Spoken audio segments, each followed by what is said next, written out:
On this edition of the Strangeology Podcast, I'll be diving deep into the lore surrounding the enigmatic Nahanni River Valley, also known as the Valley of Headless Men, a Canadian national park that holds a dark and mysterious history. There will be descriptions and recounting of violence and death, so listener discretion is advised.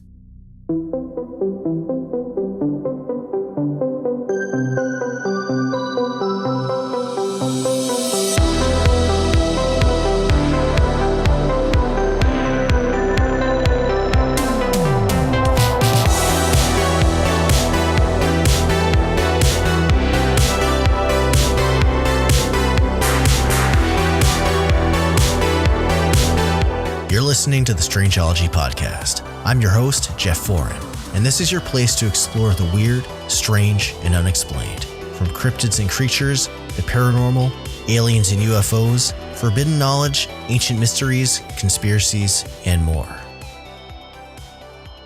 Hey everyone, welcome back to the show, and thank you so much for hanging out today. It's been quite a while since I've done a research-based episode for the show, and I am really stoked to get back into it. Also, thanks for bearing with me for an extra week. My production schedule got a little bit behind with other things going on in life, but the topic for today is a big one, and I wanted to make sure that I also got all the details right for what I wanted to cover. And also, again, thank you for sticking around for the past few months while I changed up the show format and brought on a series of authors and researchers to provide their insights on a lot of really interesting topics that I'm interested in, and I hope that you found them interesting too. There are a few more that I have in the pipeline that will be released soon, but I've been itching to get back to the roots of the show and immerse myself in a topic that honestly I've been interested in for quite a while now. Before I get started, make sure to take a second to subscribe to the show wherever you're listening or streaming, and set your device to auto-download so you never miss a new episode. And it also helps me out a ton getting the show out to more people if you leave me a review.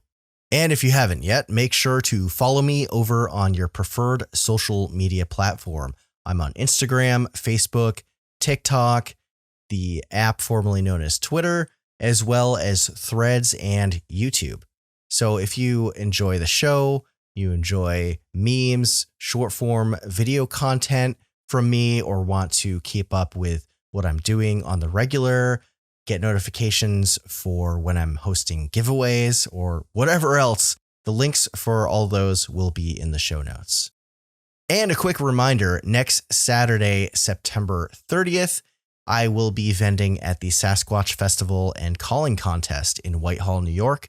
The event is going to be taking place at Skeensboro Park from 10 a.m. to 6 p.m.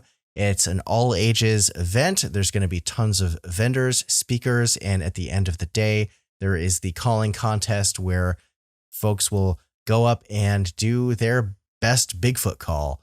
It's a lot of fun. So if you're in the area, definitely come out, find my tent, and say hello. I'll have a bunch of merch with me as well, so it's going to be a blast. We'll see you there. All right, without further ado, since this is going to be a big episode, let's just get on to the topic. It's a research-based one, like I said before, and I've been wanting to do this forever. And this is all about the mysterious and, should I say, lethal Nahanni River Valley in Canada. And there's a lot going on in this, so strap in and join me as we enter the Valley of the Headless Men.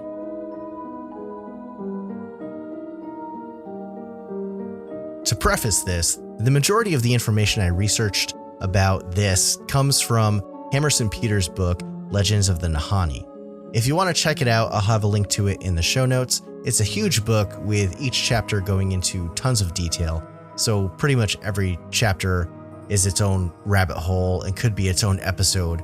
But I'm going to just be focusing and touching on the stranger and more significant tales that have come out of this place. Now, travel with me to one of the most remote wildernesses in Canada, the Deschaux region of the Northwest Territories. It's here that you're going to find the Nahanni National Park Reserve, a place almost untouched by humans. encompassing mountainous terrain and countless river networks.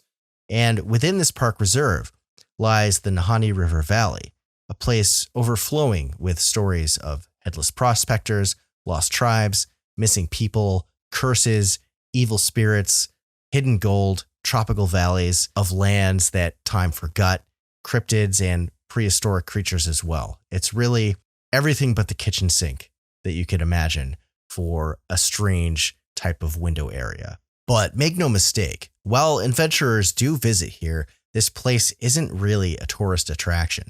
There's no hotels or any modern amenities. This is mostly untouched wilderness. The Northwest Territories population alone is only around 45,000 people, but this province covers almost 520,000 square miles, almost twice the size of Texas. Not quite as big as Alaska, but pretty close. The park reserve itself encompasses an area of around 11,600 miles, and it sits around 300 miles west of Yellowknife, to give you a perspective of where this is. It's just about on the border of the Yukon Territory, and it's just so remote that there's really only a couple of small settlements, and it's truly the middle of nowhere. As far as its topography and geographical features, there are several rivers and canyons that have carved through a section of the Mackenzie mountain range that goes through the park over millions of years that this process has taken place. Its main feature, however, is the South Nahanni River, which has been a Canadian heritage river since 1987. And these features are why the reserve was named Nahanni, a word from the Dene First Nations people who are from this area, which means river of the land of the Naha people. Even for the most experienced outdoors enthusiasts and survivalists, the Northwest Territories and especially the Nahanni River Valley have proven to be a hazardous place that needs to be approached with the utmost preparedness and caution. AKA, don't just go waltzing into this area. There is also really only one road that will take you there after a 10-hour drive from Yellowknife to this small settlement. And from there, you have to go on a boat to cross into the reserve itself on the South Nahanni. You could also fly a plane over it or a helicopter, but good luck finding a place to land because it's all forest, all mountains, deep valleys, tall peaks, you name it. Now, the biodiversity of Nahanni National Park Reserve, along with its geologic history, is also said to be far higher than any other park in Canada. In fact, the whole area, about 200 to 500 million years ago, used to be an inland sea, and the sediments that were left there contain countless fossils.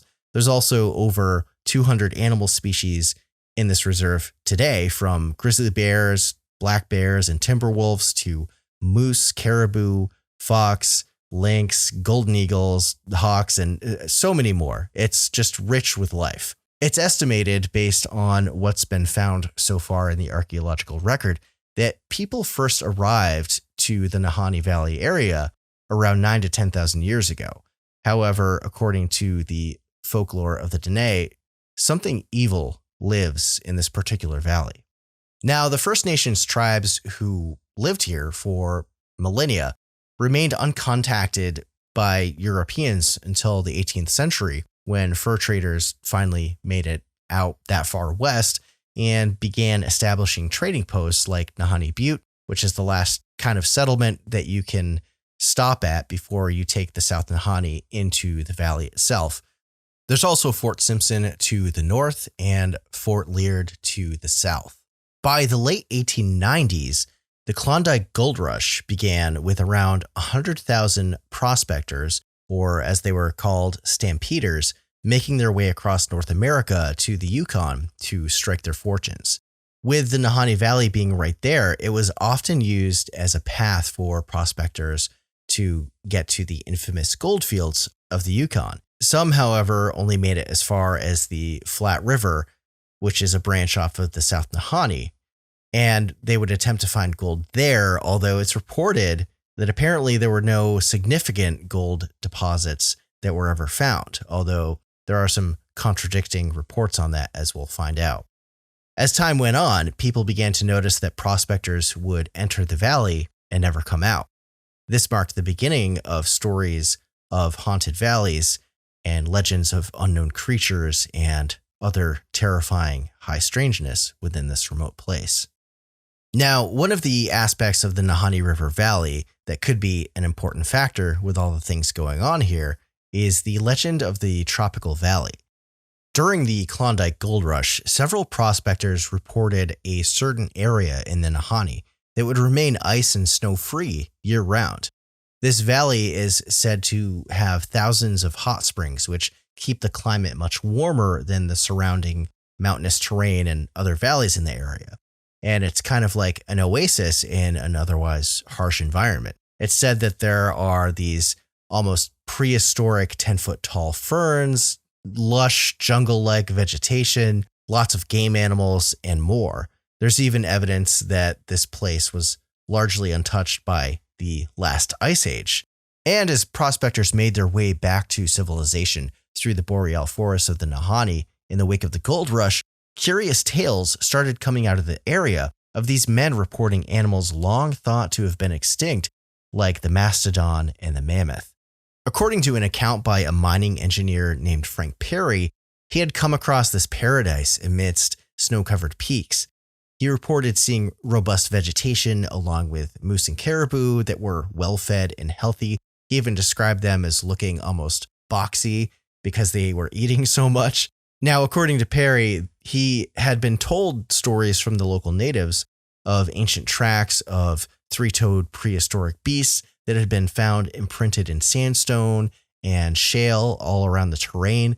And they believe that some of these things, which honestly sound like dinosaurs or giant flightless birds, could still be roaming the area. There's also, you guessed it, reports of hairy humanoid wildmen as well from this area, which sounds a lot like Sasquatch and Bigfoot to me, but we'll get into that a little bit later. So there may be a lot of tall tales coming out of the Nahanni, but this next part here is real history. In 1904, there was this group of brothers, the McLeod brothers, Willie and Frank, and their younger brother Charlie, and they had decided to travel from Edmonton, where they were staying, to the Nahanni Valley. So few people had been out there that they figured that if there was gold there, it must be in great supply.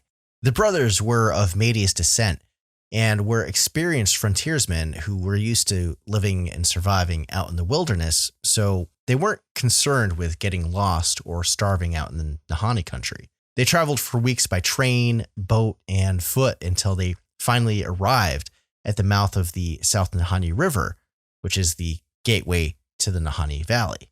From there, they traveled by canoe to reach the interior of this zone. Eventually, the South Nahanni branches off into a lot of other rivers. There's the Flat River, which is more in the central part of the valley, and it's kind of the wrong name for it because it's this super treacherous river full of rapids and dangerous turns. However, this was the area that they decided to go into and set up camp.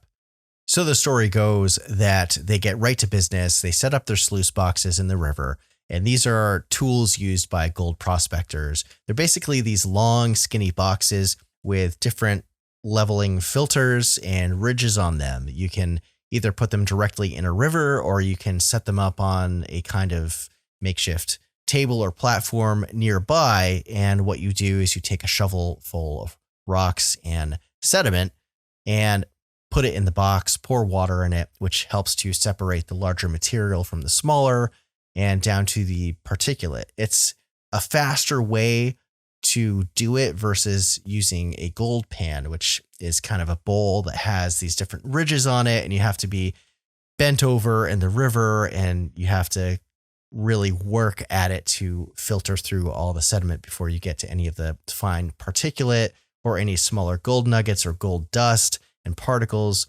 So it's really, the sluice boxes are the easier option versus gold panning. And according to the story, they almost immediately started to find gold. And so much so that within a few days, they decided that they had found enough and really couldn't carry any more with them. So they packed up their camp and headed back down the river, and figuring they could sell off this gold once they got back to Edmonton and just make a fortune. Well, on the day that they left, the river was angry. Not far into their journey out of the Nahanni Valley, they hit some really intense rapids, which wound up capsizing their canoe, and it broke it into pieces. The McLeod brothers managed to grab some of their supplies and swim to shore, a couple pieces of wood from the canoe, but not before the rest of their supplies and all of their gold sank into the river. Talk about bad luck, right?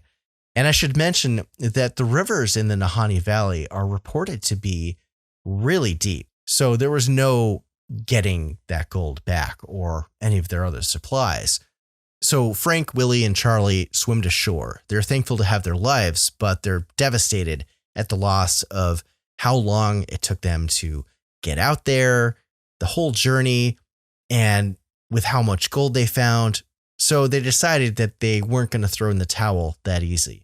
Luckily, they managed to save a couple tools from their prospecting gear, and with the wood that they saved and with the tools they were able to still have on hand, they managed to fashion a new canoe. They figured at the very least that they could head back to the campsite they were at and prospect for gold for a day or two and get enough to make it worth their while since they had hit pay dirt. However, after they returned to their camp and set everything back up, they didn't find any gold at all. It's like they totally depleted that section of the river. Disappointed by the lack of gold, the McLeod brothers decided to pack up and head home, and that they would try again the following year. And thankfully, this time, their trip out of the valley was uneventful and they made it home in one piece. Almost immediately, Frank and Willie started to plan their next expedition out there, since they know there's gold to be found and that they could get rich, since they pretty much just were. Charlie, on the other hand, decided that he wasn't willing to risk his life again after the canoe capsized, so he was out. The following summer in 1905, Frank and Willie stayed true to their plan and departed up the South Nahanni one more time. This time with their friend Robert Weir as a replacement for Charlie, who was also helping to fund this trip. However, they went into the Nahanni that year and were never heard from again. Now, sometimes prospectors in those days were gone for literally years at a time, and with no infrastructure out there or civilization, modern communications like we have today, it wasn't like you could really get a message out to people and let them know that you were okay. 3 years passed since Frank and Willie and Robert Weir had ventured back into the Nahanni Valley, and their brother Charlie, who was the younger brother, started to grow concerned. Fearing the worst, he wound up mounting a search party with some ex-mounted police, First Nations members, and trappers that he knew to locate his brothers. This ragtag crew traveled upriver for several days, tracking and scanning the shorelines of the river, finding no sign of any human activity. They traveled deep into the wilderness, all the way to the Big Bend in the South Nahanni, where the river jackknifes back on itself and opens up into a stretch of the river called Second Canyon that has these cliff faces boxing in the river with pretty much no shoreline. And there's these cliff faces that are thousands of feet high, and this goes for miles. And these canyon walls also block out the sun. So not only are you boxed in, but it's also dark and cold. There's no shoreline here, like I said, and the river is impossibly deep. There's reports of parts of this river being up to 4,000 feet deep, if you can believe it. So you're basically stuck in your boat until you get through this part, boxed in by these canyon walls, thousands of feet high, and an abyss of water that goes down thousands of feet. So if something goes wrong, you're going to be in a bad way. It really makes you wonder what also could be hiding down there, right?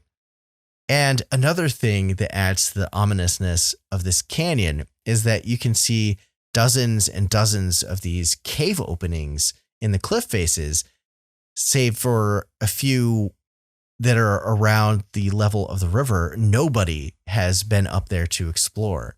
So who knows what's hiding in these caves?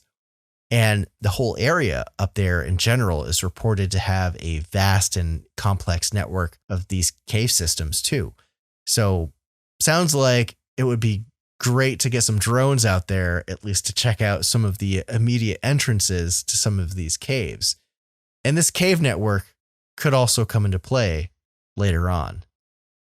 Now Charlie and his team make it to an area along the river called First Canyon, and the shoreline begins to open up quite a bit. You can actually get off the boat and you can access the vast forests of the area.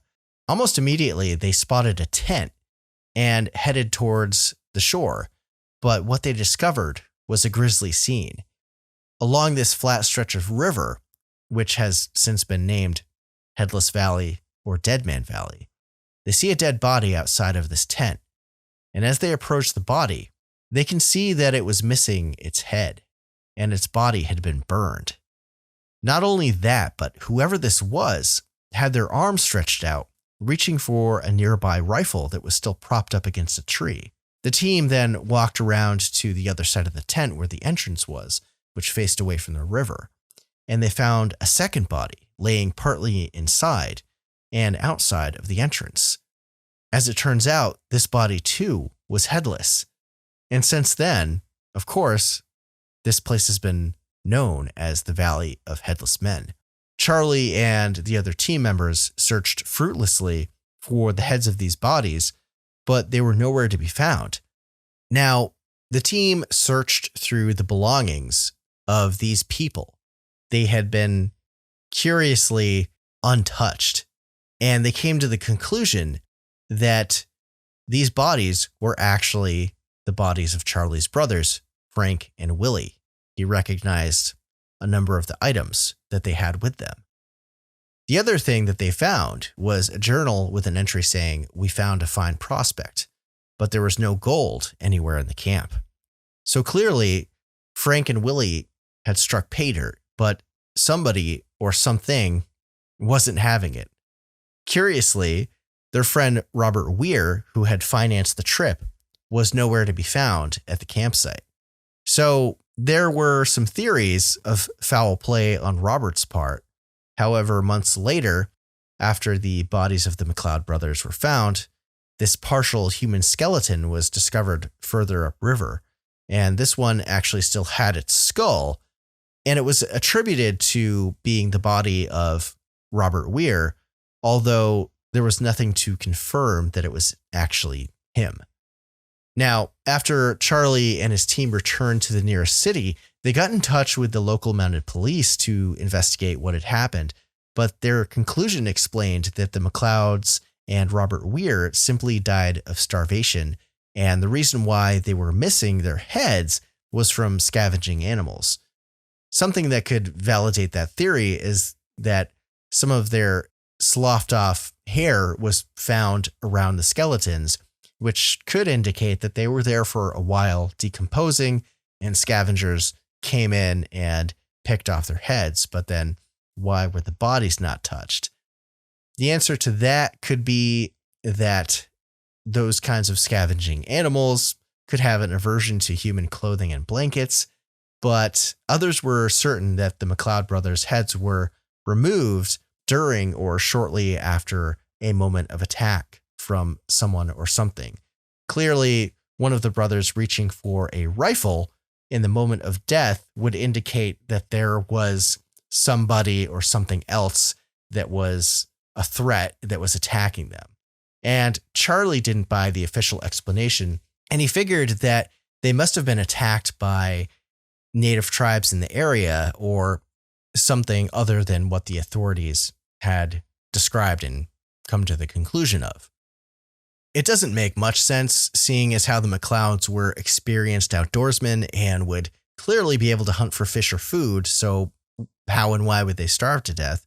Additionally, why only take the head when the rest of the body is there, if it was scavenging animals, more importantly, who burned the bodies, and also if they found a fine prospect, why was there no gold? The whole thing is just strange and seems to have been totally written off by the authorities, but perhaps we might get an idea of what happened to them the further down the rabbit hole we go.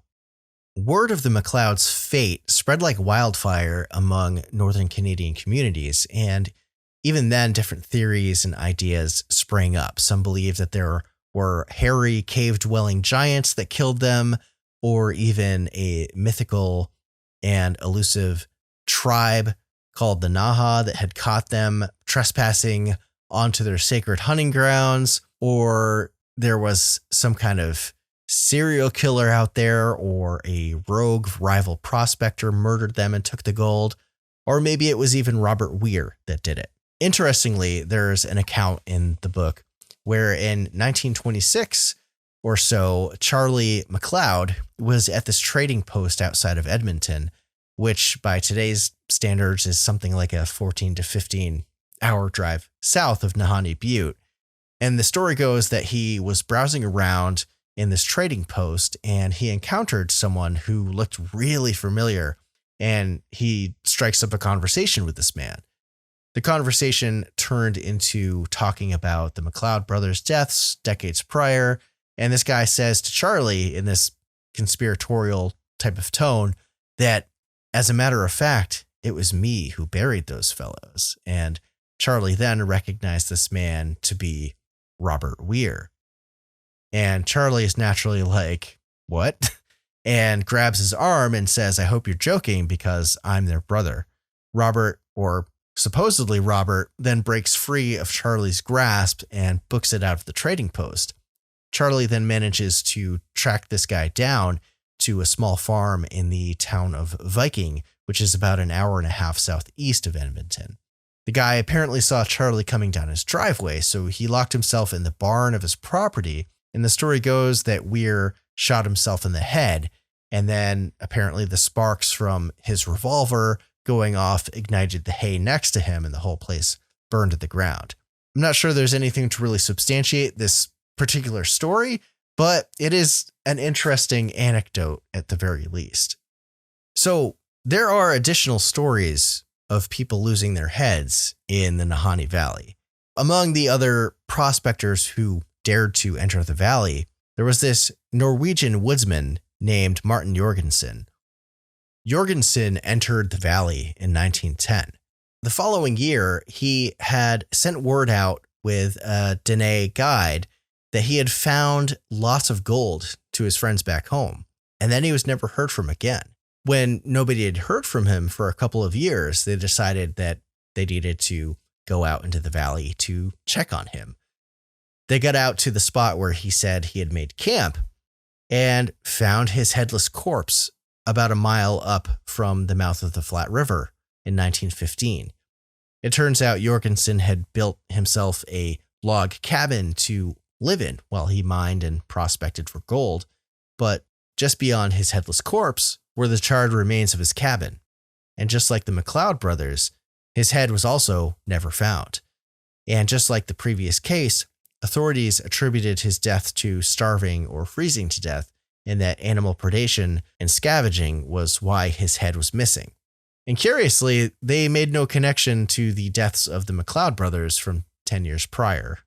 Now, after Jorgensen's death, many other prospectors met a similar fate.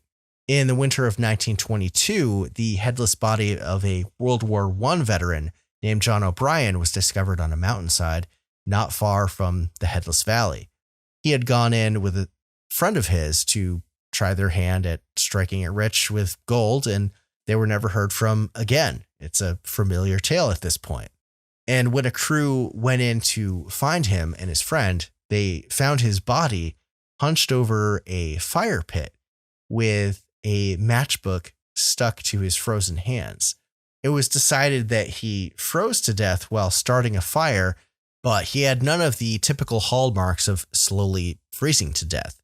He apparently looked like he was happy and enjoying the warmth of a fire as well, and it was almost as if he had been flash frozen in place. Part of me thinks there could be hypothermia involved, but who knows exactly. And there's a few more cases I'm going to quickly list off here. This one sounds straight out of Missing 411. In 1928, there was this man named Angus Hall, and he was with his party of prospectors and decided to venture ahead and just vanished completely. No sign of him was apparently ever found. Maybe he rolled down into a creek bed or fell into a hole. Who knows? Or maybe there was some high strangeness involved and he got teleported away or something like that.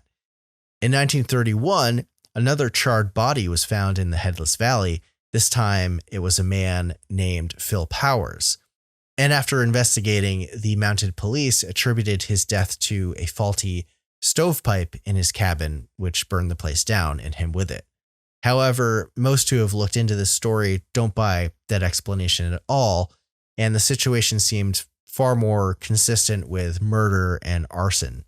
And then in 1936, a team of prospectors named Joe Mulholland and Bill Epier went missing, and despite years of searching, their bodies were never recovered. The only thing that authorities found of theirs was their burned down cabin. Seems to be a recurring theme. Then in 1945, an Ontario prospector named Ernest Savard had gone looking for gold in the Nahanni Valley and was later found decapitated while still in his sleeping bag. So who's running around out in the Nahanni Valley chopping people's heads off? Ultimately, all of these mysterious and bizarre deaths led many to believe that this place is cursed or haunted by some unseen force. And most of these accounts, of course, are 70 to 100 years old or older. However, there have been cases as recently as 2005 of people going missing out there or dying under mysterious circumstances. So it really makes you wonder what's really going on out there. Perhaps one of the most bizarre stories of somebody going missing in the Nahanni Valley is that of a young woman named Annie Lafferty. You might find her name is also May Lafferty. Some people think it's Annie Mae Lafferty, but I digress. Annie lived in Fort Simpson and was a local tribes member of Métis descent. Evidently, she was known to be a little bit neurotic and strange, which will come into play as we go along here. In the summer of 1926, she had gone out with her cousin Mary and her husband Poole Fields with a Nahanni Indian hunting party into the Nahanni Valley. They were near Flat River, where she apparently dipped off the trail and wandered into the forest. So some of the hunters in the group decided to break off and go find her. They managed to catch on to her trail quickly, but she was nowhere in sight. The hunters kept on the trail and would find shredded articles of her clothing placed on tree branches, kind of like she was leaving breadcrumbs for them to follow. Eventually, they collected so much of her clothing that she had to have been completely naked at that point. And apparently the mosquitoes in this area during the summer are totally brutal, and it's bad enough with clothes on, but without them, I would imagine that you would literally get eaten alive. And despite this, Annie's trail apparently kept going, and the hunters followed it for 9 days without any explanation as to her rhyme or reason for bugging out, or how she was surviving and outrunning these hunters who were in peak physical condition. There is another version of the story where she leaves the camp in the middle of the night, so it's unclear exactly what really happened or when she went missing. But here's where it gets strange. They followed the trail until it ended at this massive cliff, and the hunters couldn't believe that she would have scaled down it. It was too tall, too dangerous. They thought maybe she jumped, but to be sure, some of the braver, more skilled hunters at hiking on cliffs scaled down a little ways, And sure enough, they found something placed on one of the ledges below. And it was a pair of moccasins that were clearly hers.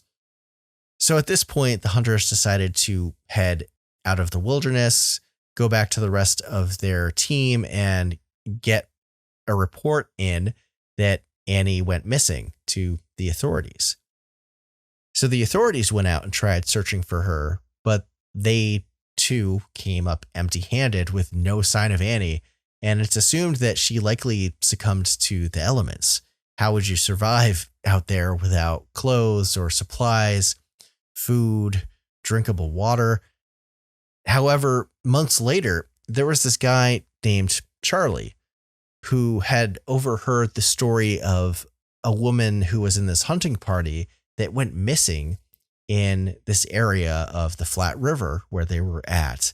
And he realized that something strange and unnerving that he witnessed a few months back could have been connected to the disappearance of Annie Lafferty. So he decided to report what he saw to the mounted police. And as it turns out, one night he was camping on the shores of the Flat River around the time of Annie's disappearance. In fact, it was the night of her disappearance. He knew that there was this hunting party nearby. He could hear them across the river.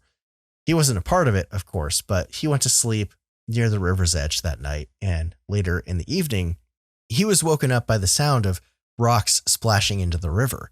So he sits up from his sleeping bag to scan the area to make sure there wasn't a big animal like a bear or a moose nearby.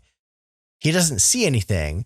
And so he's like, okay, maybe that's just nothing. But a few moments of silence happen, and then the splashing sound happens again. So he tries to focus his vision the best he can in the dark. Away on the opposite side of the river, he can make out movement. And the more he focuses on it and his vision adjusts to the dark light, he sees what could only be described as a naked woman on all fours, scurrying up a mountainside nearby, kicking up rocks as she went along. After a moment of viewing this bizarre sight, the woman stops dead in her tracks and turns her face towards the river where he can kind of see her. And Charlie says that he recoiled in horror as to what he saw. He described her face as looking like it was crazy and possessed.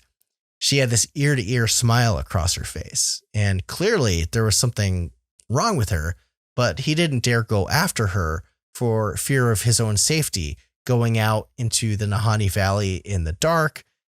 And based on the descriptions of what the authorities had of Annie, he believed that the woman that he saw that night was her. And to this day, we still don't know what exactly happened to Annie Lafferty. Was this woman her? Was she possessed by something? Did she have a psychotic break? What exactly happened? It's still a mystery to this day, and definitely one of the stranger tales coming from this area. So who or what was killing all of these prospectors in the valley? If it wasn't something like starvation or animal attack or disease or freezing to death, well, the Dene people have a legend of this enemy tribe called the Naha, which is partly where the name Nahanni is derived from. Just speaking the word is considered to be a bad omen due to the history that they had with this tribe. The Naha were said to be extremely violent and nomadic, moving from place to place in the Mackenzie Mountain region. They lived up in the mountains, and they would periodically travel down to the valleys below to brutally attack the other tribes that lived in the area. However, when the Naha decided to move into the Nahanni River Valley, they vanished without a trace, as if the whole area had swallowed them up. The Dene and other tribes, however, rarely, if ever, went in there, as they believed it to be haunted ground before the Naha went in, and definitely not after the Naha never came out. Now, this legend has sparked theories to explain disappearing people, the beheadings and other strange happenings that go on there. And as far as I've read, there doesn't seem to be any conclusive evidence proving it one way or the other. But what if there is this lost hidden tribe in the Nahanni Valley who have been cut off from other human contact for hundreds, if not thousands of years? Because we don't know exactly how far the folklore goes back in time if people have been in this area for 9,000 to 10,000 years. There's plenty of game for people to survive out there. And if there's these valleys that have hot springs keeping certain areas mild in the winter with lush vegetation in the summer and plenty of game animals to hunt, I don't think it's too much of a stretch of the imagination to think that there could be someone else up there that we don't know about. And if not someone, then maybe something not human. All right, so beyond headless prospectors, people going missing or descending into madness out there, there's also several legends of cryptids and creatures and evil spirits who call the Nahanni Valley home. The first one I'm going to talk about here is the Wahila. Legends of this creature date back well into the folklore of the Dene people, but we're going to first look at a 1965 account from a man named Frank Graves. That summer, Frank spent a lot of time in Nahanni Butte, hearing stories of people going in, and if they came out of the valley, they were scared out of their wits of the wild country out there. As he got to know the locals and they began to trust him more, they agreed to give him a tour of the South Nahanni River. And along the way, his guides are showing him old burned out cabins and encampments along the river's edge, rifles and equipment left behind by wary adventurers and prospectors. They ventured as far as Virginia Falls, which is pretty much where the boat ride stops on this river, unless you build a boat and go to the next level up. And it's this gargantuan waterfall split in half by this massive rock spire. I'll link some pictures in the show notes for this place because it's a beautiful area and it looks something like out of a fantasy novel, like Lord of the Rings.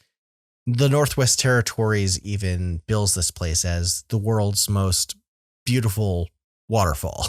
And the waterfall itself is something like twice as high and big as Niagara Falls, which is huge. Now, Frank Graves would eventually take several trips out here with local guides. And during one such trip, he even came across this 16-inch long humanoid footprint, but we'll get into that in a little bit. So several days into his first trip, Frank and his Dene guide were spending the day hunting for something to eat for dinner. Apparently, there were plenty of birds in the area, so they decided to split up. His Dene guide took the low ground and his dog along with him, and Frank took the high ground. Some time passes and Frank suddenly hears this rustling sound through the woods.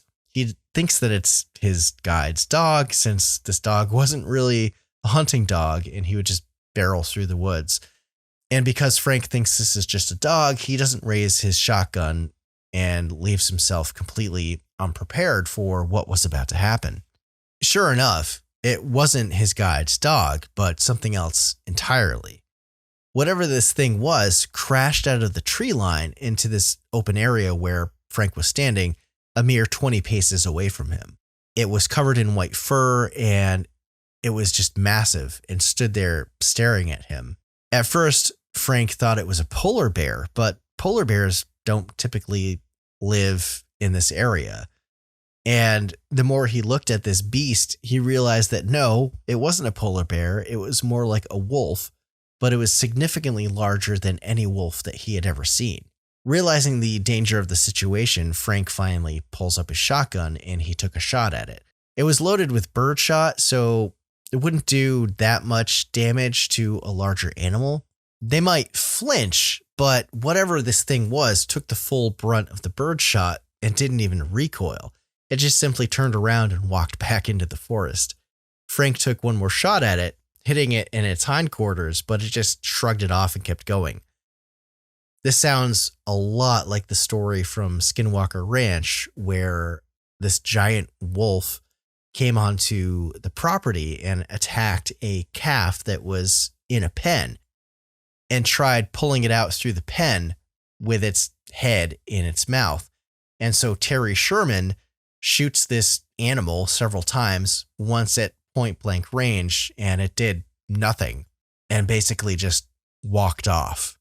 So when Frank's Dene guide came back asking him what he caught since he heard the gunfire, Frank didn't really have words for what he had just witnessed.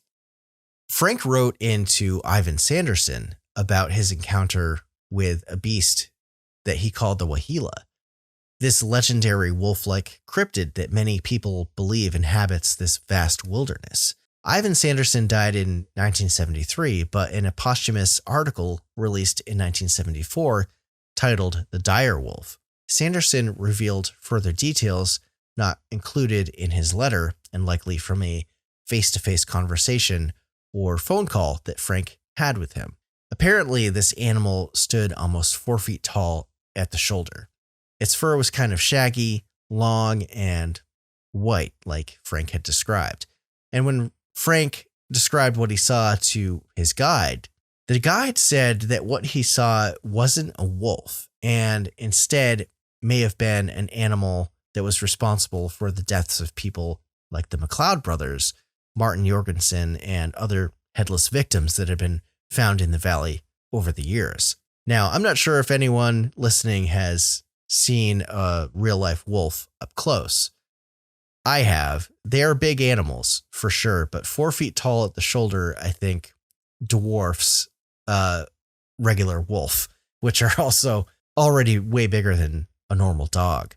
So Frank's Dene guide went over the differences of these creatures compared to wolves. First of all, they were all around much larger than wolves, but they had these distinctive short ears. They also had a wider face and shorter legs with splayed feet. Their tails were also said to be thick, kind of closer resembling that of an otter. And they were also supposed to be more like scavengers than predators, but the Dene people said they were impossible to kill. He also mentioned that they're solitary animals, which are rare to find in the Nahanni Valley, and only a few of them are supposed to live there year-round, but the majority of this already very small population live further north in the tundra. So since the article came out, there's been a lot of speculation as to what this thing was. Was it more akin to a dire wolf, or was it something like the extinct American hyena, or was it something like an amphicyanid, better known as a bear dog? But all three of these animals are supposed to have been extinct for thousands of years, basically since the end of the last ice age. But perhaps there could be a small pocket of these things that survived in the Nahanni Valley or neighboring areas. And others have theorized that they could also be something like a supernatural entity as well, or perhaps there was some kind of time slip going on and these prehistoric animals briefly blinked into our dimension before going back to their own. It's an interesting thought, but an animal like that, I feel like with the game population, could potentially survive. Obviously, we don't have proof yet, but there could be something out there. There have been some comparisons made to Montana's Shunka Warakeen, which was a direwolf type of cryptid. And there's actually a taxidermied body of the animal that was believed to be this cryptid on display in a museum in Montana. So who knows? There could be something out there. All right, time to get into humanoids. Now, Nahanni Valley isn't without its legends and sightings of humanoid type creatures. One of them is known as the Nukluk. This name translates to man of the bush.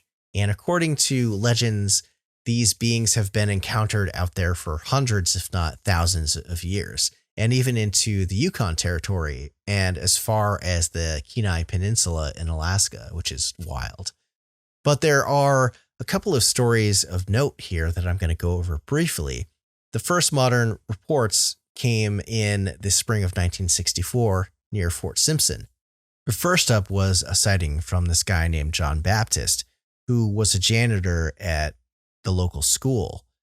He had gone out trapping with some friends when he saw this stocky, human-shaped creature come out of the woods.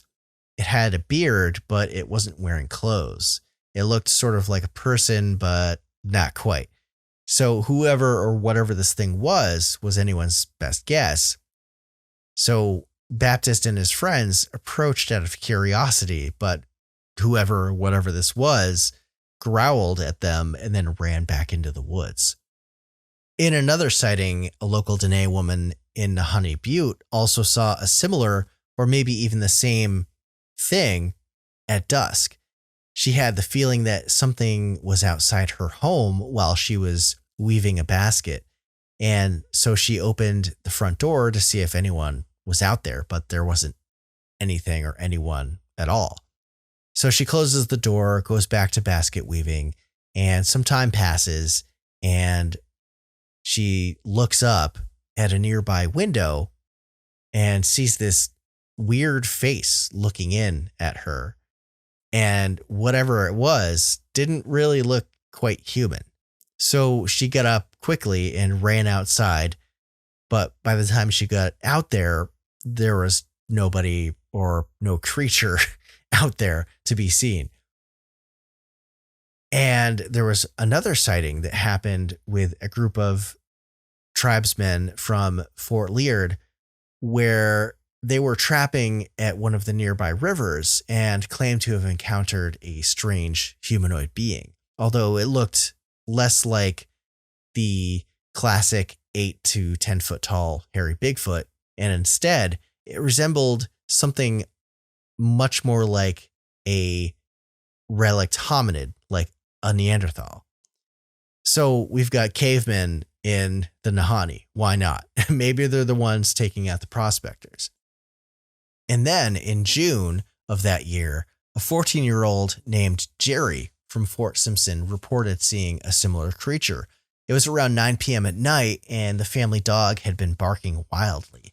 Jerry and his father normally dismissed the dog barking at night, but this time it was different, so they went out to investigate. Their dog stopped barking once they arrived, and the whole scene was just very quiet. So Jerry, his dad, had this flashlight, and he turned it on to scan the property to make sure there was no big predator out there or anything like that. And then they hear this twig snap. So Jerry, his dad, zeroes in on the source and illuminated this short, hairy humanoid being. They had a standoff for a few seconds, just staring each other down. But once the dog started barking again, this creature ran off across the open part of the property before banking into the nearby forest. And according to Jerry, it had a black head of long hair and a long beard down to its waist, and it was covered in thick body hair on its arms, legs, and torso. Interestingly, its head was said to also be more conical shaped, and unlike Bigfoot, this Neanderthal-looking guy also had on boots and a loincloth. So it's either we've got relict hominids up there, or there's some feral people just living out in the wilderness. Who knows? Or potentially lost tribes living out in the Nahanni. Before I sign off for today's episode, there's one more creature that I wanted to touch on. This is another humanoid known as the Nahanni. Legends from the Dene tribes spoke about these creatures ranging from the eastern banks of the Mackenzie River and well into the Nahanni River Valley. These wild men, as they were described, were as real as a bear or a wolf to the Dene, and they would often be harassed or hunted at night, lurking just outside of sight from the illumination of a campfire. Frontiersmen who reached this area in the 18 and 1900s and encountered the Dene learned of the Nahanni legend. Often, if the Dene suspected a Nahanni was nearby a campsite, they would abandon their camp completely and find the nearest lake with an island on it. And from there, they would canoe to the island and remain there, believing that the Nahanni couldn't swim, so they would be safe. And they would wait for a time until they believed that the coast was clear.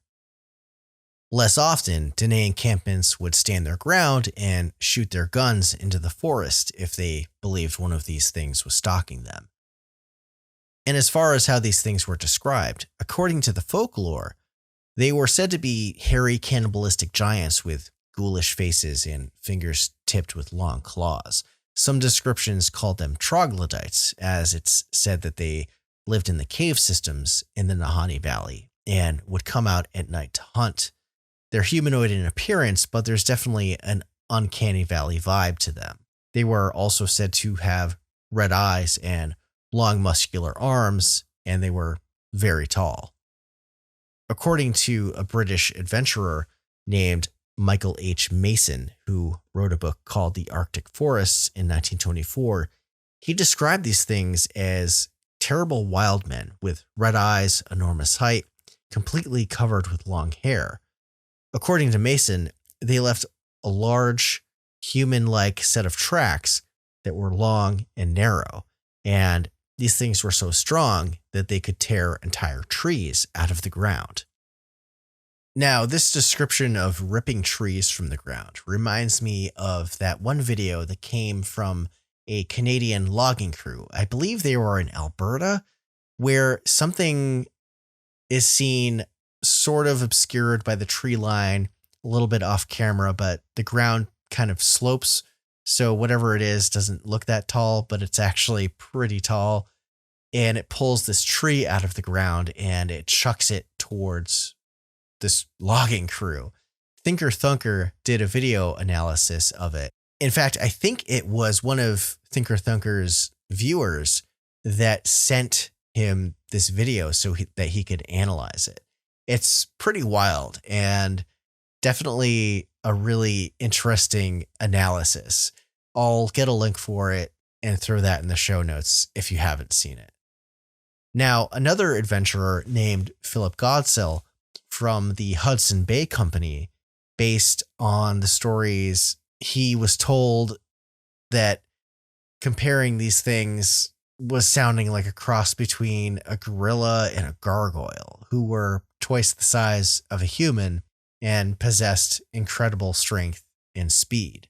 And in a 1968 issue of Saga magazine, there was this article written about the Nahanni saying that they kill their prey by cutting the heads off their victims.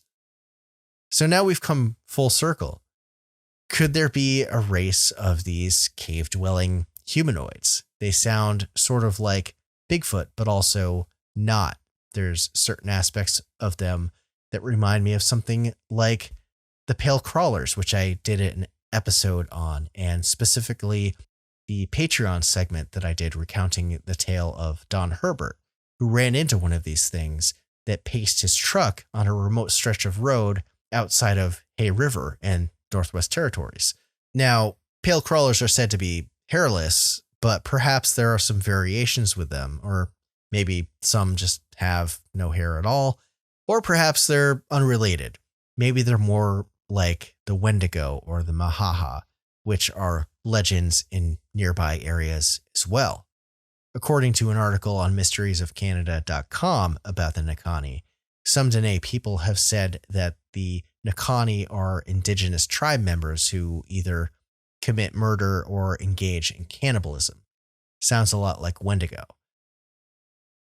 And as a result, they're cast out of society into the wilderness, and their life of surviving in the bush leads them to having this grotesque and feral appearance. Or perhaps they're part of the lost Naha tribe, or feral humans in general. Either way, it's thought that whatever these things are could very well be responsible for the headless men of the Nahanni Valley.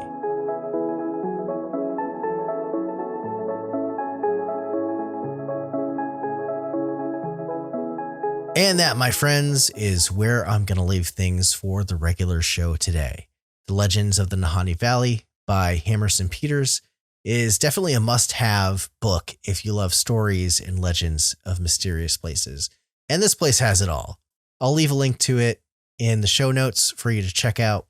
And I could keep going because each chapter of this book is a whole other rabbit hole to get into. There's even more creatures and even paranormal stuff, evil spirits. There's supposed to be something called the White Queen and just so much more wild stuff. But anyway, I hope you enjoyed the episode today. Perhaps I'll come back and do a part 2 on the Nahanni Valley, but it definitely feels good to be back researching for episodes for everyone out there who listens to this show. So expect more of those soon.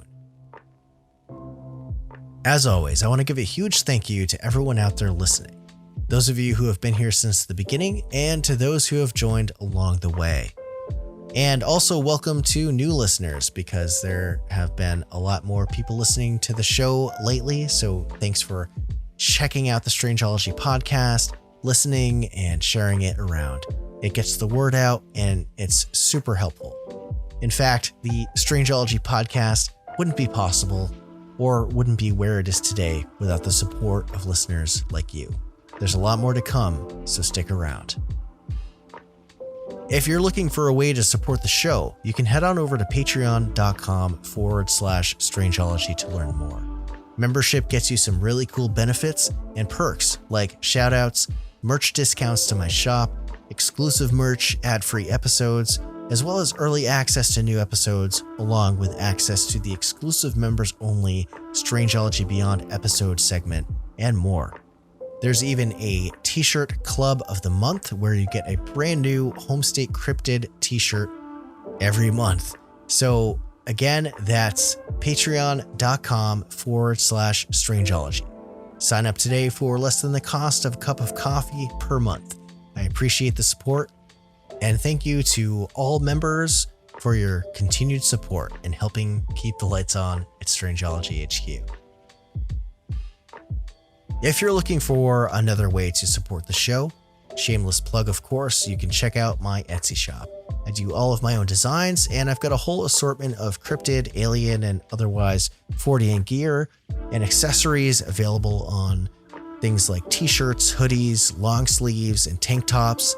I also have stickers, magnets, prints, mugs, tumblers. For incoming colder weather, I've got blankets, along with enamel pins and more. I'm always adding new designs as often as I can. I just put a few new alien-themed designs, so go check those out. And I'm always looking to add in new types of items as well. I'm hoping to do some patches at some point. We'll get there. Anyway, you can find this all at strangeology.etsy.com.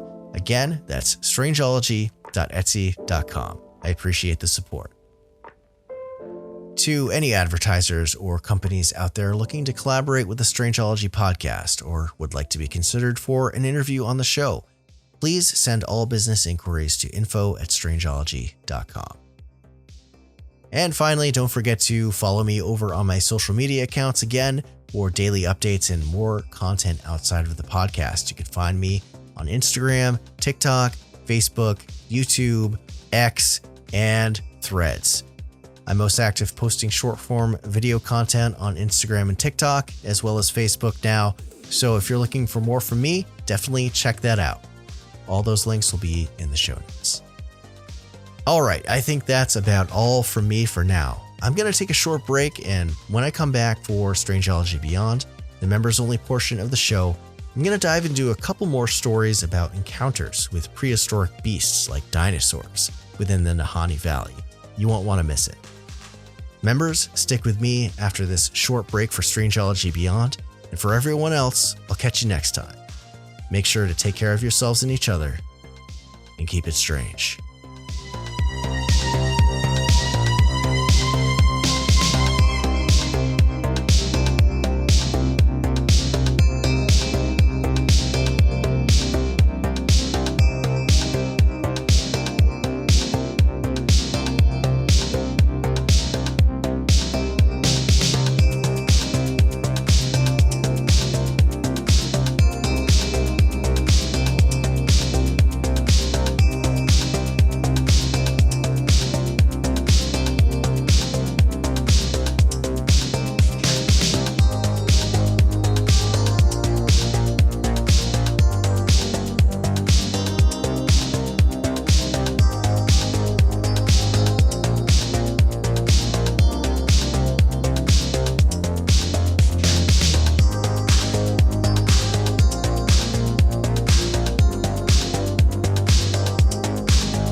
Well, and welcome back to Strangeology Beyond, your members-only segment of the show. I hope you enjoyed the main show today. All